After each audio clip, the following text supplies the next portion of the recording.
Sebastian, should be under course materials week number 1. Sorry, I did it quickly when we were on break, and I didn't have a chance to double check myself.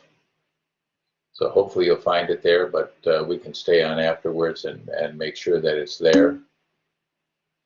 Great, thank you.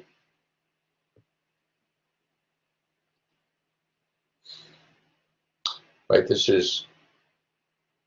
I'm trying to make this issue as, break it down and make it as straightforward as possible, right? But it may seem like when we talk about, politics in Washington and global climate change and all these other sorts of things. Yes, go ahead. Does somebody have a question?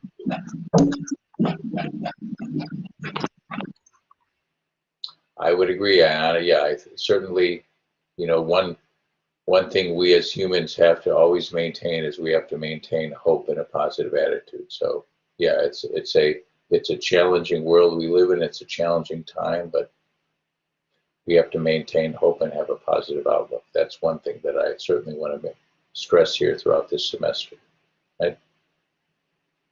So it might seem like you can't make an impact. That's not the case. There's certainly simple things that you can do now. I'm going to talk through some of those things here in the few minutes that we have remaining. The clock is always remorseless when I'm teaching here. Time always goes by faster than I want it to. Right? But you have choices you can make. You have things you can do to be more sustainable right now, and certainly, hopefully, by virtue of what you'll learn this semester and in our program, you'll also be more sustainable in your future work and your future career. Right? Here's some simple and easy things to do. Right? We can get rid of plastic straws. That's a pretty easy one. Right? We want to get rid of single-use plastics, minimize our use of single-use plastics, right? We can use and I think a lot of people are doing this now, right? We have those little water filling stations at Triton, right? Get rid of single-use plastics, get rid of the plastic water bottles, and use refillable or reusable water containers, no bottled water. Right? We can minimize our use of single-use plastic bags and packaging. Right? They're probably obvious things here, right? We're not sitting in the classroom. I would always, when we were sitting in class, I would always glare at the student who came back with a bag of Doritos after break. Again, we were trying to get rid of single-use non-recyclable packaging. We can't always eliminate it, but we can try to minimize it. Again, I'm talking about things that are simple actions that you can take. Right? This takes a little more practice, a little more time and effort, right? But you can buy your food in larger quantities. You can use them in reusable containers, right? I happen to live in Oak Park. I'm a member of this Sugar Beet Food Co-op on Madison and Oak Park. And at this particular store, like probably other ones, you have the ability to buy food in bulk. Some of the other things that you can do in the area of food probably takes a little more thought. Less land-based protein, more efficient seafood as a protein source. Eat less meat, eat more plant-based food, right, Shane? It's not, I know you really like that hamburger, but maybe there's something that you should be doing differently. Less prepared food, less prepared and processed food, more home-cooked and scratch-cooked meals. Again, that may or may not be easy for you, right? Not everyone can do all these things that I'm talking about. Right? Buy the right amount of food, store well, buy organically grown food. Unfortunately, some of these things have run into a certain COVID situation. Right? I know for a while I couldn't bring our containers into the Sugar Beet grocery store. They wouldn't let us refill our containers. I think that has changed. I think certainly COVID has changed our behaviors at restaurants. We've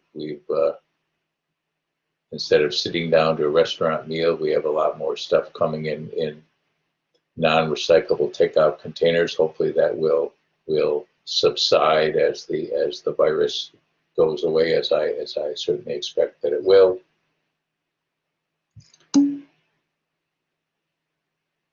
Veganism, that's a good question, Tyler. I don't know. I'm not a vegetarian. I'm not a vegan. I guess what I'm advocating is balance, right? Everything in moderation.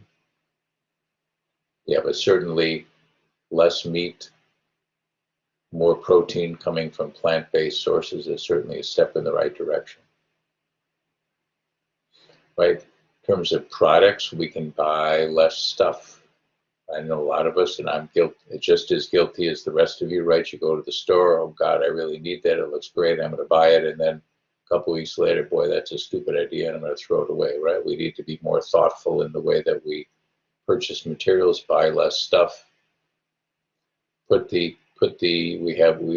aware of the 3 R's: reduce, reuse, recycle. We could put refuse in front of there. Share with your neighbors, right? Not all of us, not every house on the block needs to have a lawnmower or an extension ladder. We can share things. We can buy previous use. We can repair stuff.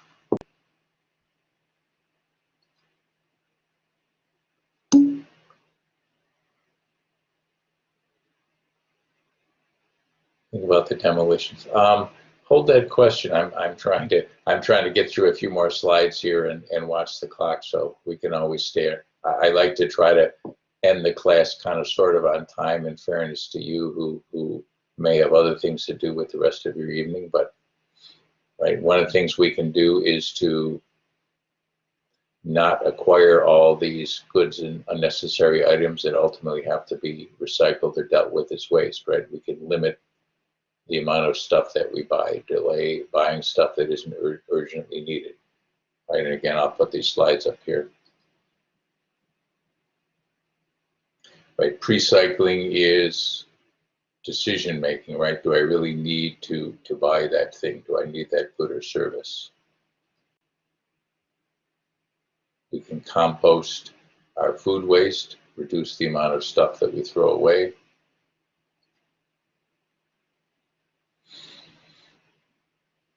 We can buy cleaning supplies in bulk. I don't know why it was a nice sunny day today. I had the clothes hanging out on the clothesline. I seem to be the only person in the neighborhood who hangs the clothes out in a clothesline. That's certainly what I remember my mother and my grandmother doing. I don't know why we don't do that anymore. You know, we've gotten a little sloppy in our habits here. We're probably going to have to go back to some of the things that our parents and grandparents and great grandparents did, just because we have to be more thoughtful in the way we use resources. I know this is a hard one, right? Be nice to walk and bike. Yeah, that's probably the case, Ayana. You can't do it everywhere, right? You can't do all these things. You can't do everywhere, right?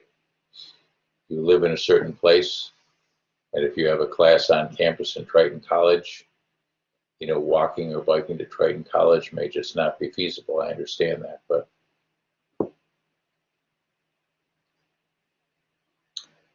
you ultimately have a choice about where you live, right? These are longer term decisions. Maybe when you're going to look for an apartment or looking for a house, think about where you choose to live in relation to your job or your school. Maybe you can choose to live in a place that has good access to public transportation. Right, I live in Southeast Oak Park, not too far away from the Blue Line. Of course, I haven't been on the Blue Line here in more than a year and a half because of COVID. Hopefully, when this all clears over, I'll be able to get back on the train again.